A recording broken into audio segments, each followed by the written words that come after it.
Welcome in for another episode of the Silver and Blue Podcast. I'm your host, Nate Sanchez. Joining me is my co-host, Corey Douglas. Corey, we're recording this on Thursday afternoon as we get ready for the weekend. And the Cowboys got a pretty interesting game here, and one that I would definitely qualify as a trap game as they head to Jacksonville to take on a quietly hot young Jacksonville team. Yeah, I mean, this is a team in Jacksonville who I actually had as one of my sleeper teams coming into the season. Now, obviously, that probably hasn't come to fruition as, Tennessee's kind of still at the top of the division. Um, and, they haven't quite put everything together, starting with the quarterback, Trevor Lawrence, but definitely some talent over there. And it's a road game, and they have shut some pretty, decent teams down at home this year. So it's going to be an interesting matchup. Yeah, absolutely. This is they're coming in with, and I agreed with you. I thought they were a little bit of a sleeper team in terms of, Doug Peterson is a really good coach. He's proven that he won a Super Bowl in Philadelphia, and I thought he was a really good fit with Trevor Lawrence. So, um, yeah, things have definitely gotten a lot better for them. Trevor Lawrence is playing some really good football recently. But yeah, let's take a look at that injury report because there's definitely some interesting pieces that are up in the air for this game. Let's take a look here. I got the injury report right here. So Dorrance Armstrong was limited. Jake Ferguson has been a DNP on Wednesday and Thursday with that concussion that he suffered in the last game. Everyone else limited. Dante Fowler was a DNP today, but it sounds like he's going to be good. And then Jaguars are a little bit more banged up. Number one overall pick Trayvon Walker was a DNP both days with an ankle injury, so he's probably trending towards missing Sunday's game. But he was the only DNP from Thursday for the Jaguars. But that's a key player that we might not be seeing on Sunday. So yeah, Jaguars definitely have a lot of good young talent, and this is certainly not going to be an easy game. But there isn't a whole lot on the injury front in this game for either team, except not Micah Parsons. Tyron Smith is expected to return this week. And it sounds like, we talked about when we talked last, what was it, Monday, about the T.Y. Hilton signing. He said, maybe he'll need some time to work up, and, maybe they handle it like Jason Peters where they give him a couple weeks. It sounds like T.Y. Hilton's going to be a go on Sunday. So Cowboys are getting some reinforcements despite losing Terrence Steele last week. Yeah, I think this is, it's going to be huge. I mean, I know Dak Prescott has been talking about T.Y. Hilton and his ability to pick up plays, pick up routes, and it looks like he was spending some extra time with Dak and C.D. Lamb and some of the other receivers in the receiver room. So this is a guy that's coming in with the expectation to be able to contribute right from day one. This is something that Jerry Jones had kind of hinted at earlier in the week during his radio hit. So I think he's going to get out there, maybe get, 10, 15 snaps maybe and kind of get his feet wet in this offense and see what he can provide for this offense. And then on Tyron Smith front, I mean, that's a huge add when you talk about losing Terrence Steele last week. Having that reinforcement coming in on the left side, and you can kind of get more versatile on the right side and kind of put some things together and mix and match and see kind of what sticks and what won't work going forward.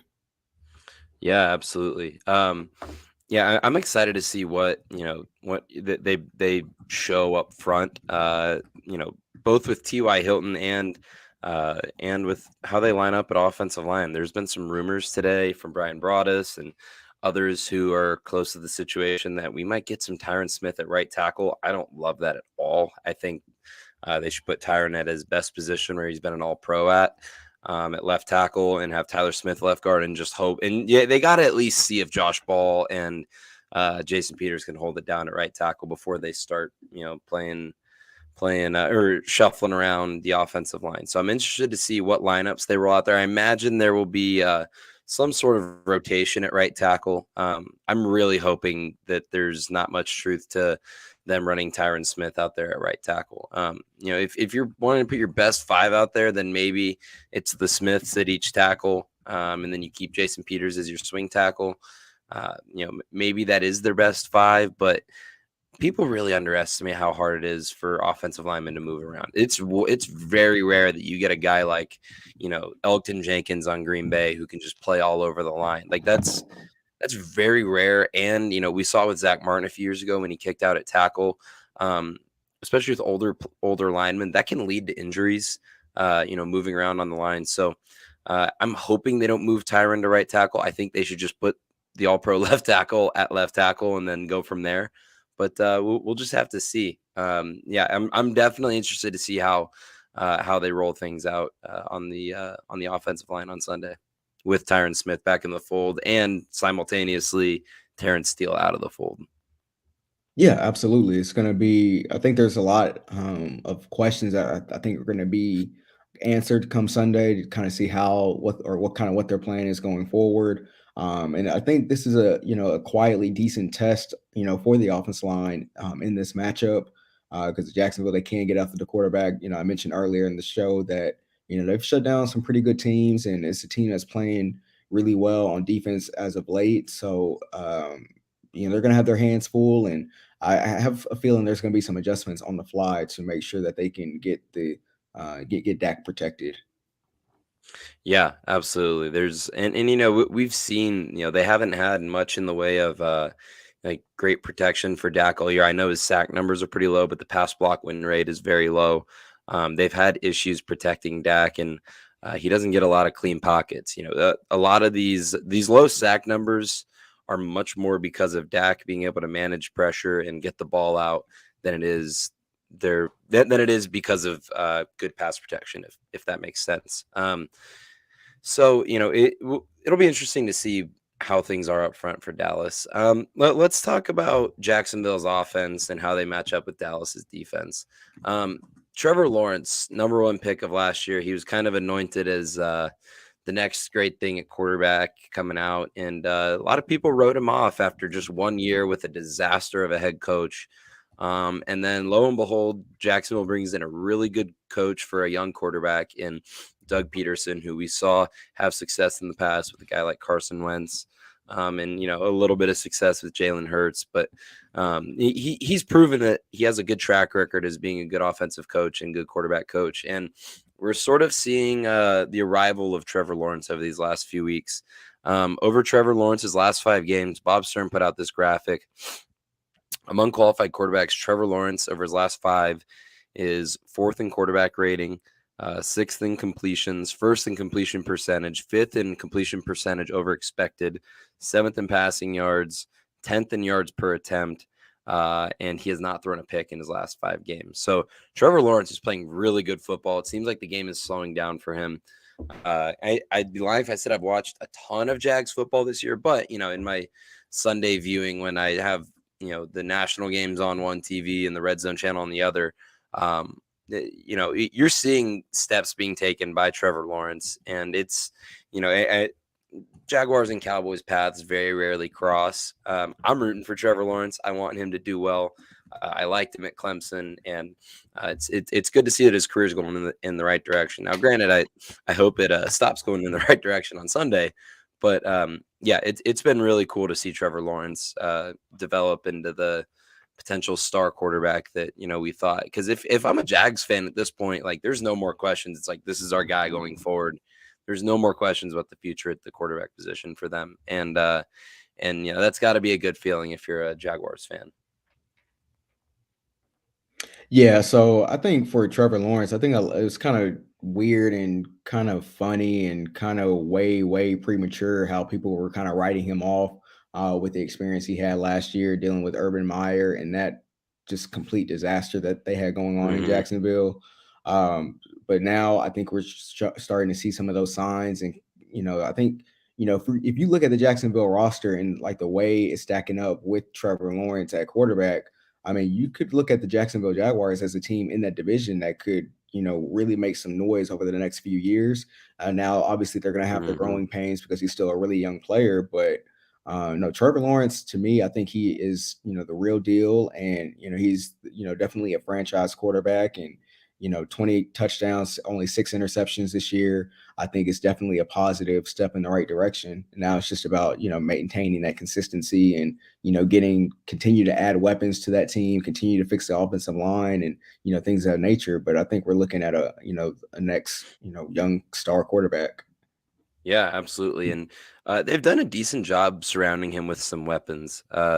You look at their receivers, Christian Kirk, who they gave that big contract to, who's actually been very decent for them. Zay Jones, who they also gave a nice contract to. Marvin Jones Jr., who we've seen in the past with the Lions. He's a very solid secondary option. And then Travis Etienne in his first healthy season after missing, I think he missed all of last year. The 2021 first round pick has been a very nice player for them out of the backfield. They ended up trading James Robinson to clear room for ETN.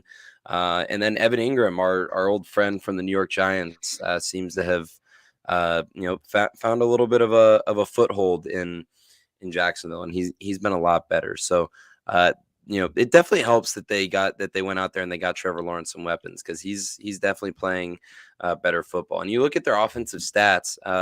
They are 11th in yards, 10th in passing yards, 11th in passing touchdowns.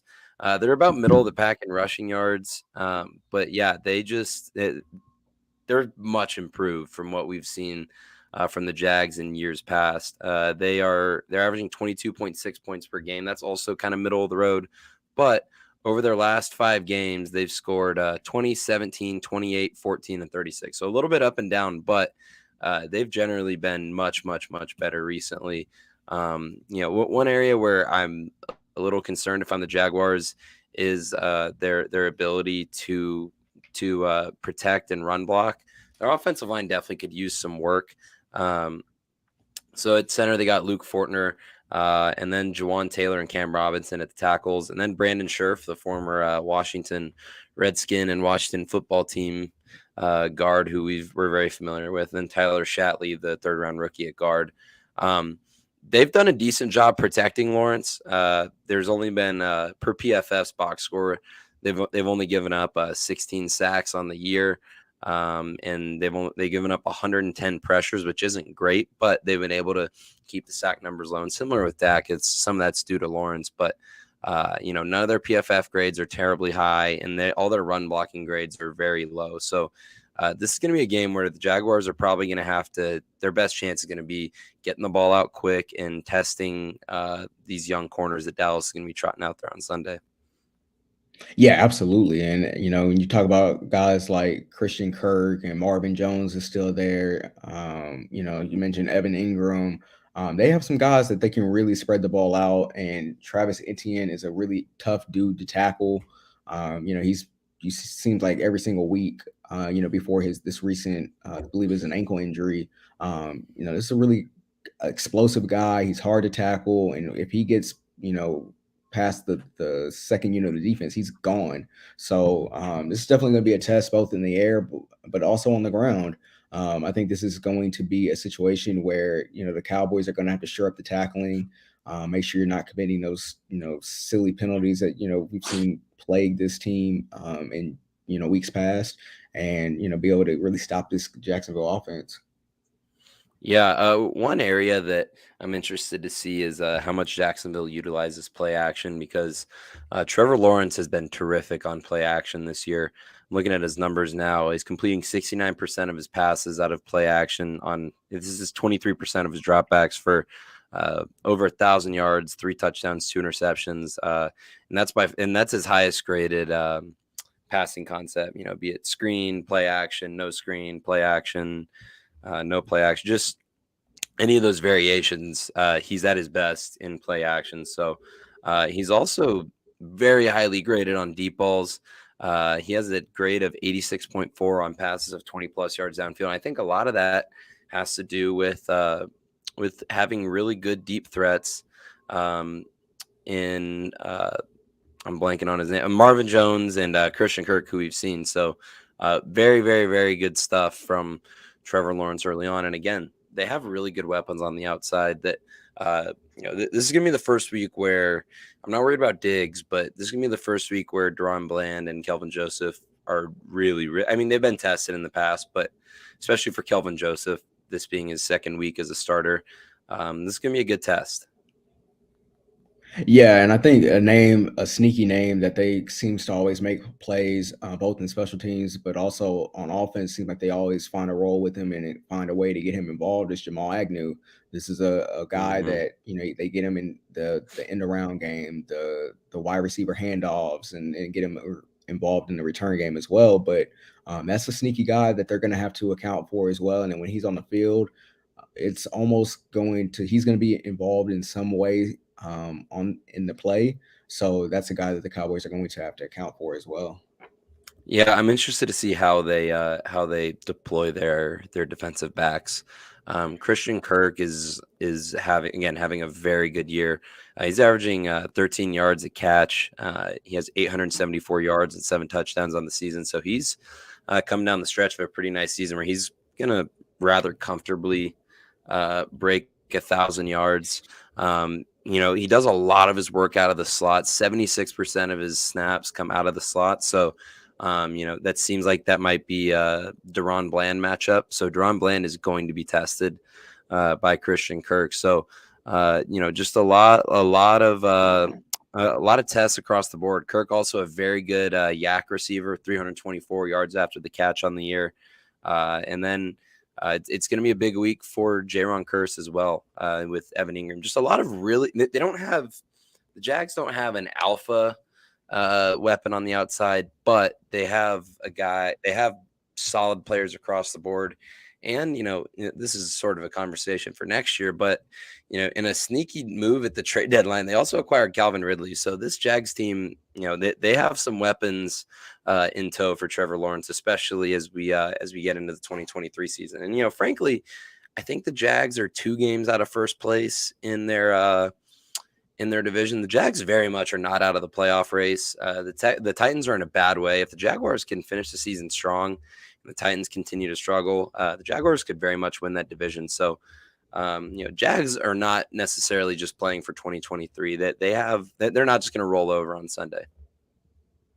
No, absolutely not. Like I said, and then when you get into that noon slot in Jacksonville, you're in Yeah. Florida. There's not many fans there. I mean, that becomes a tough game for a road opponent. Now, obviously, there's probably going to be a ton of Cowboys fans there, but it's not hard to go down to Jacksonville and kind of fall asleep at the wheel, and then all of a sudden you find yourself in a tough ball game, and then 1 or 2 plays don't go your way, and then you walk out of there with a loss. They're 5-8, like you said. They're 2 games out of the playoffs. Tennessee 7-6, like you said, they've lost. Tennessee has 3 games in a row. So yeah, this is a game that you can't overlook them. And I would hope that the Cowboys wouldn't overlook this team coming off a game where you almost lose to the Houston Texans. That is something that we should be able to should be addressed this week. Yeah, absolutely. I think again, the keys for the defense are going to be to sort of get their pass rushing mojo back. They've been able to get pressure recently, but it hasn't been at all like we've seen early in the season. I was right before we got on here, I was reading Bob Sturm's article on The Athletic about the recent lull from the pass rush and just kind of where it's been the last couple weeks. And looking at these numbers on the year, over the last 2 games, Dallas has tallied just 23 pressures and just 3 sacks. They had 3 sacks against Indianapolis, 0 against Houston. And that was one thing we talked about, was we figured that this was a big mismatch where the defensive line was going to take over against Houston, and they kind of didn't. Houston was able to mitigate a lot of that with a lot of quick game, and that's kind of the way to neutralize a pass rush, is to do a lot of quick game. But just a little bit of a lull in the pass rush. They haven't, let's see, since the Green Bay game, they've registered more than 12 pressures just twice. So over the last 5 games, the pass rush is still there. The pass rush is still a problem, but it'll be nice, hopefully, to get another good pass rushing performance from the defensive line. DeMarcus Lawrence has still been his dominant self. Dorrance Armstrong has been decent, but we haven't gotten a big Micah Parsons game in a while. Parsons, he gets his sacks in pairs. We've seen that this year, but and he kind of talked about on Von Miller's podcast where this is he's worn down a little. I think he called it trench warfare. Like last year, he didn't play a whole lot on the defensive line, like not nearly as much as he is this year. He said he's way more worn out than he was last year, just in terms of workload, which, it's understandable. Because I think he said last year, like when you're a linebacker, you're not getting touched every play. When you're on the defensive line, you're getting hit every single play. So, he seemed a little tired recently. It'll hopefully they're able to get a better performance out of Parsons and maybe keep him a little bit fresher and, use him a little bit at linebacker, at least to keep him fresh. One thing that was kind of interesting about that, and this has been a conversation that's been happening the entire season about, how banged up is Micah Parsons? Is Micah Parsons a guy that you want to play exclusively at edge, or do you want to mix him in at linebacker because of this very same reason? And now this is kind of coming to fruition over the past few weeks where their kind of production has kind of slowed down a little bit. And, he even admits that he's definitely more banged up than he was last year. So I think this is something that the Cowboys have to consider over this last month of the season. And it's something that, as much as we all want Michael Parsons getting after the quarterback, what's best for his long-term health might not be doing that 100%. And it's not best for the team either, because if you can't get 100% Michael Parsons, out there on the field and making plays, then, what's the point, at the end of the day? Yeah. You got to do what's best for the football team. Yeah, no, absolutely. And, it's just, you just got to do what's best for the team. And for this defense to take this team where we think they can go and where they want to go, they need Parsons at his best, at his freshest. So, it'll be nice, hopefully, to get a better performance. And they're going to need it because, again, we talked about the weapons Jacksonville has. They're going to need some pressure on Sunday to get to Trevor Lawrence and help the secondary out, because Jacksonville has some good weapons. Let's unless you got anything else, let's move on to the Dallas offense against the Jacksonville defense, because I think this is where Dallas, I think, can have some success. When looking at the Jacksonville defense, one thing, this is in terms of like this Sunday, very minor. One thing I did notice was my personal draft darling from the 2020 draft, who was going to be a Cowboy, had CeeDee Lamb not fallen to number 17. K'Lavon Chaisson has only played in 5 games this year and has registered the same number of pressures as you and me. He has 0 pressures on the year. I really liked that prospect. I thought he could develop into a nice pass rusher, and he just hasn't. It's been that was not a good draft for the Jaguars. CJ Henderson was also a bust for them. Just Cowboys dodged a bullet there, but we're not going to see him on Sunday, at least making much of an impact in all likelihood. But they, the Jaguars have a pretty good stable of pass rushers that they've built up. Granted, they haven't had a tremendous impact, but they definitely have some names that the Dallas offensive line is going to have to be worried about Sunday. Yeah, absolutely. And it's funny how, some of these recent kind of non-moves the Cowboys have made have kind of shown up as, blessings in disguise, because, some of these guys haven't panned out, and Chaisson is definitely the latest example, or one of the latest examples of that. And yeah, like when I look at this Jacksonville defense, though, I don't really see a whole lot of issues that the Cowboys should have, besides the fact that the offensive line is banged up and they're going to be kind of mixing and matching over there. But this is not a team that has shown the ability to get after your quarterback, with pressure. So I feel like Dak should, be able to bounce back and, have a more kind of even performance where it's not waiting to like the last minute to like kind of really turn things on and, turn into this game into a win. But yeah, when you look up and down the Jacksonville offense, like I mentioned, they've had some games where they've been able to have some success. But when you have the talent that the Cowboys have, I don't anticipate the Cowboys shouldn't have any issues kind of moving the ball consistently in this game, put it that way. Yeah, absolutely. Just sort of looking at their stable of defensive linemen, they're led in pressures by Josh Allen, who not the quarterback. I believe I want to say he was the 2nd or 3rd pick for the Jags a few years ago at edge. He's the captain for them. He's developed into a leader on the team. He leads them with 48 pressures, and it's a massive gap between him and Trayvon Walker. Trayvon Walker probably isn't going to play on Sunday. But yeah, Allen has 48 pressures. Walker has 31. And then kind of behind them is Dwan Smoot, Arden Key, both in like the mid upper 20s in pressures. They have a key defensive lineman, Roy Robertson Harris, who's been a good player in the past. He's going to be, he could be an issue for a guy like Connor McGovern maybe. They have some pretty good players across the board, but like no dominant guy outside of Josh Allen. It's not a great defense. Devin Lloyd has played a lot for them this year. He's been all right. I think he has they just have a lot of players that on their defense that have a good ceiling, but we just haven't seen it yet. And it's kind of led to very mixed results defensively. They're 27th in yards given up, 15th in points, 28th in passing defense, 14th in rushing defense.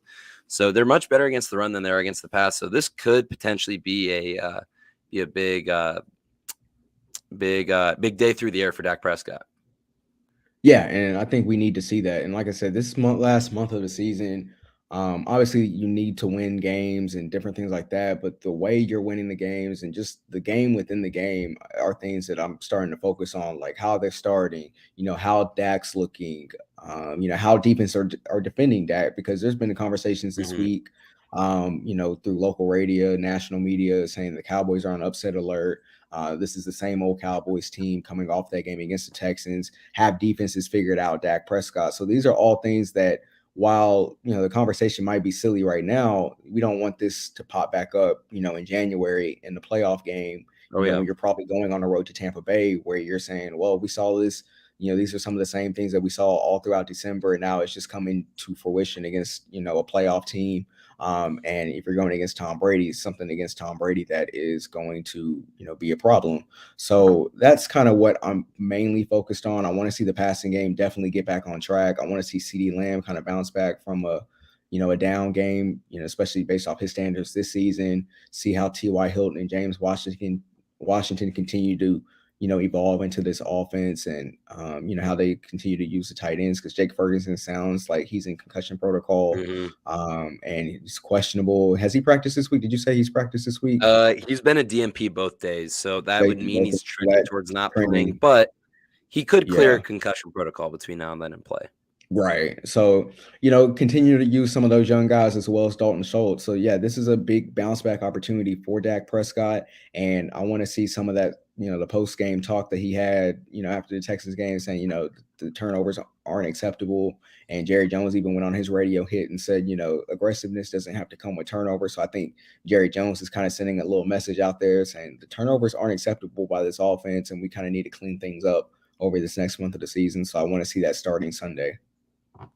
Yeah, absolutely. And, one area I think they can take advantage and make something happen is, using CD a little bit out of the slot more, utilizing their tight ends to put the Jaguars linebackers in difficult coverage spots. Devin Lloyd is their lowest graded defensive starter in terms of coverage per PFF. He's getting up the most yards. That's really rare to see that out of a linebacker. Usually it's a corner that's getting hit the most in coverage. No, it's Devin Lloyd. He's given up 589 yards in coverage this year. He does have 2 interceptions and 5 pass breakups, but he's been targeted a lot in coverage, and teams have had a lot of success against him. 388 of those 589 yards are yards after the catch. Teams have converted 85% of the 68 targets on Lloyd in coverage. So that's definitely a spot where Dallas could take advantage of. And I think, obviously you think tight ends matching up with linebackers, but, a good scheme is able to find good matchups for its best players. And there's times you see Cooper Kupp whenever he's healthy and the Rams are cooking. I know it hasn't really happened much this year, but where you see, Cooper Kupp in single coverage against a slower linebacker because of a scheme that McVay drew up, that's what I'm looking for on Sunday for Kellen Moore. Definitely hoping for a bounce back day from Kellen Moore in terms of just consistency in his play calling. Just a lot of weird moments last week. So that's definitely one area where I'm looking at Dallas to go after on Sunday. Yeah, and I just want to see the Cowboys stick to the formula that has been working, for the most part of the last month. And that's not dropping back and throwing the ball 40 times. That's just not it. That's not the style of offense this team needs to play. When we get into trouble, you kind of see that is a big part of it. You go back to the Green Bay game. The reason why you blow that lead is because you're just dropping back and you think you can throw the ball over the field, and then you don't, and you get into some third and long situations, and then all of a sudden the offense is off the field and the defense is out there a lot more. And then as the game goes on, you're giving up more and more rushing yards per attempt, and it just becomes a whole different ball game for this Cowboys team. So I just want to Mhm. see them kind of stick with the identity that they've established. Getting Zeke and Pollard, that right combination and that right mix of them both, and then playing off of that with the play action, and then you can start getting some of the receivers involved, and it kind of opens up the defense as well, because now they're having to Mhm. complement or they're having to overcompensate for the run game, and then that's where you can kind of have your splash plays. And now with T.Y. Hilton in there, he's a guy that's made splash plays throughout his entire his career. So um, this is definitely getting close to crunch time, and Kellen Moore Mhm. definitely needs to round in the form as well as the quarterback and the rest of the offense. Yeah, and the one thing that I've harped on all year long, it seems like, is the use of play action on offense because it's shown to be effective, and it's honestly when Dak's at his best. Dak's numbers are much better out of play action, and it's just something that I need to see more of out of Kellen Moore, mixing up play action with a strong run game, and occasionally taking deep shots. I need more consistency out of Kellen Moore, and I'm not a Kellen Moore hater. There's a lot of people on Twitter that complain far too much about Kellen Moore because they think that he's the one making these decisions to quote unquote establish the run. We've seen over the years that call is coming from up top. That's coming from Jerry and Steven, where they're saying, hey, we need you to win our way. He's a little bit neutered by the powers that be in the organization, so I don't place a lot of it on him. And that's kind of why I've always defended him, because it's like, if you want Kellen Moore gone, they're just going to bring in another guy that does what they say. So um, Exactly. either way, I'm looking for a little bit more consistency in his play calling. There was a really frustrating drive. It was the drive last week where, gosh, what was it? It was in the third quarter. It was after the Diggs fumble recovery, and I think that they ran the ball on every single play in that drive, and that was the one where they got stuffed at the goal line. There's just like Hmm. there's a clear directive there, and it's just hard to watch at times. Lack So, of uh, creativity and yeah, exactly. So I need more pre-snap motion. I need more play action, because that's when Dak Prescott's at his best. We haven't even mentioned Zeke Elliott and Tony Pollard. I'm hoping that Dallas, still utilizes the run game, but without Terrence Steele, the running game is not going to be as effective. So it's going to be really important to get that play action through the air, get that play action going through the air, because again, we talked about it, Jacksonville has really struggled to stop the pass this year. yeah, absolutely. I think getting CD Lamb, getting even really, I guess for the offense and Kellen Moore, I feel like Kellen Moore, I feel like he has rabbit ears as far as like in the media, because I feel like certain things that are said, on the radio station Mhm. or in national media, he goes out there and it's like he tries to prove a point to them, and then it kind of gets out of whack, or maybe an event happens throughout the game and it just kind of gets him out of rhythm, and it just kind of like the punt return, the muff punt return for Turpin. This we kind of got them Yep. out of rhythm, and then it led to an uneven, really pass happy second quarter, where the offense didn't have much success, and they weren't on the field very much, and the Houston Texans were making enough plays and scoring a few points, and then it got them in a hole. But then once you got the back against the wall, they kind of were able to punch out, and Dak was able to make some throws, and Mhm. they kind of found it for that one drive. But it just feels like Kellen Moore kind of has rabbit ears, but then also kind of maybe lets maybe an event in the game kind of impact his play calling. I guess you can say. Where we really see them get into trouble is on offense, especially, is when they do those, or when they do the ineffective, early down runs. It just it's just not efficient, and it ends up getting them in third and long, and it's like, all right, Dak, bail us out, please. Mhm.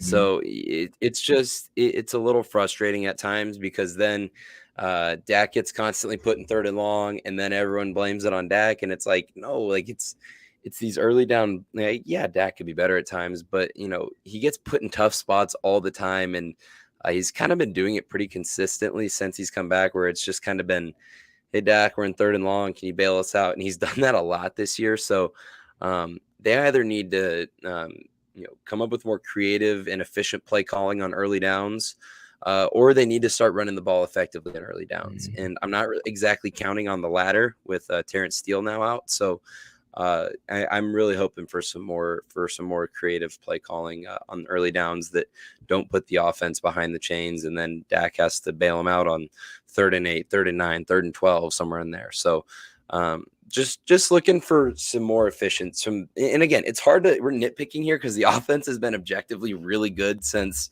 over the last 7 weeks. Like, the numbers are hard to argue with. It's been about as good as it gets. But man, there's definitely been some inefficiencies that need to be cleaned up before the playoffs. And again, this is a very difficult spot for the Cowboys, with the Eagles game coming up next week. Over these final 4 games, we're going to find out a lot about Dallas. These are very difficult 4 games, given how well Jacksonville's playing. Obviously, the Eagles are 12-1. Playing at Tennessee on 5 days rest is no small order.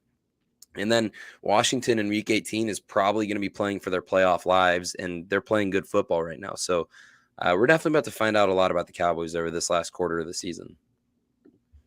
Yeah, absolutely. And this is something that, like I mentioned earlier, like, this is a situation where the Cowboys, you have to start rounding into playoff form. Because, I mean, if you look at the last few years of teams that have won the Super Bowl, they haven't necessarily been, quote unquote, peaking at the end of November and early December. But this last month of the season, they kind of get it together. When you look at the Bucks, they were 7-5 at one point. You look at the Rams, they lost 3 games last year in a row in November. You look at the Chiefs the year before, I believe they lost a game to Pittsburgh, and then didn't lose again the rest of the season. So this is when these championship teams are formed. The first 3, I guess 3+ months of the season, they're great. You have to get in position to, make December matter. But now in December is where you start rounding into form, and, you got to start clicking on all cylinders heading into the playoffs. Yeah, absolutely. I completely agree. And maybe we get that with Tyron Smith returning and adding T.Y. Hilton into the fold as we see what T.Y. can add to the offense. Let's wrap things up with predictions. I'll go ahead on mine. I just think this is a really tough spot for Dallas. I think Dallas can be able to have some success on offense, but Trevor Lawrence is playing really well. I think this is going to be a really close game. I think Dallas is going to win this game, but I don't think it's going to be by much. I believe currently the spread in Vegas is 4.5. I don't know what the over-under is, but I think it's 4.5 right now. What'd you say? 47.5 over-under. Okay, so yeah, it's going to be a higher scoring game. I think Trevor Lawrence is playing well. The Jags passing defense isn't great. I'm going to go 27-24 Dallas. Kind of a basic score. I know you kind of have to get tricky with the score predictions, but whatever. It's a score prediction. I think Dallas wins by a field goal and a little bit of a higher scoring game. One thing I'm really hoping to see this week is a better performance from the pass rush, because Dallas is going to go as far as Dak and the pass rush take them, and we haven't gotten a good pass rush performance in probably 3 weeks. I would say 3, maybe 4 weeks. It's time to round that pass rush into form because they're really going to need it, and that was their bread and butter early on in the season, especially when Dak was hurt. So. I'm looking at Micah, DeMarcus Lawrence, Dorrance Armstrong. We're going to need a better performance on Sunday, and hopefully Dan Quinn's able to deploy Micah Parsons in a way that he doesn't tire out as much and can still be effective. Yeah, I'm kind of right there on the same page as you. I think this is definitely going to be a close game. I think this is one that, could see the Cowboys kind of in comeback mode, or if they're not in comeback mode, but it's going to be within, I think, 1 score the entire game throughout. And it's really going to come down to, I think, if the Cowboys can hold on to the football, not turn it over, and set the Jacksonville offense up with, short fields. I am going to pick the Cowboys to win this game. I, like you, think this is going to be a pretty high scoring game. I do think the Cowboys win somewhere in the range of like 33-27 or 33-30. Mhm. It's going to be within a touchdown game, like I said, Yeah. throughout. And I do think the Cowboys make just one or two more plays than Jacksonville's able to make, and maybe they can force Trevor Lawrence into a couple mistakes, because that is one thing that has kind of hurt him throughout the season, where he just makes, maybe that one or two boneheaded play. So, maybe it's throwing a pick in the red zone, or maybe it's just, Mhm. not taking care of the ball, when the rush is getting after him, and you might fumble. So I think that's what this game is going to come down to. But again, I think the Cowboys do win 33 to kind of 30 or 27, somewhere in that ballpark. But the Cowboys, I do think, improve to 11-3. Yeah, I think we're on the same page there per usual. But yeah, definitely looking forward to this weekend. This will be a good test for Dallas, and hopefully they're able to keep the momentum going and head into the Philadelphia game 11-3, and keep pace with the Eagles as we press on through the home stretch of the season. So yeah, definitely looking forward to this weekend. I just personally finished my semester with school, so I'm all done. I'm ready to enjoy my Awesome. break, and I'm ready to enjoy the Cowboys game on Sunday. So it should be a good weekend. A lot of good games in the NFL this week, starting with a pretty interesting one tonight with San Francisco and Seattle. Feels like the first good Thursday night game we've gotten in a while. Maybe I'm Absolutely. misremembering things, but this is the first good Thursday night game that I've been like, I really want to watch this in a good while. So a lot of good football coming up. It's a fun time of year with bowl games coming up in the college ranks, and we're hitting the home stretch of the NFL season. So a lot of good stuff coming up. Thank you guys for listening. Make sure to check out everything at the Dallas Sports Fanatic at DallasSportsFanatic.com. And you can see below, if you're watching on YouTube, all of our socials at Cowboys News 365, at Dallas_Fanatic, and at DAL Cowboys Fanatic. Please subscribe to our YouTube channel as well, as we try and get closer to 300 subscribers. Check me on Twitter at Nate_Sanch77. You can get Corey on Twitter at the Mr. Douglas. Until next time, we will talk to you guys on the Silver and Blue Podcast.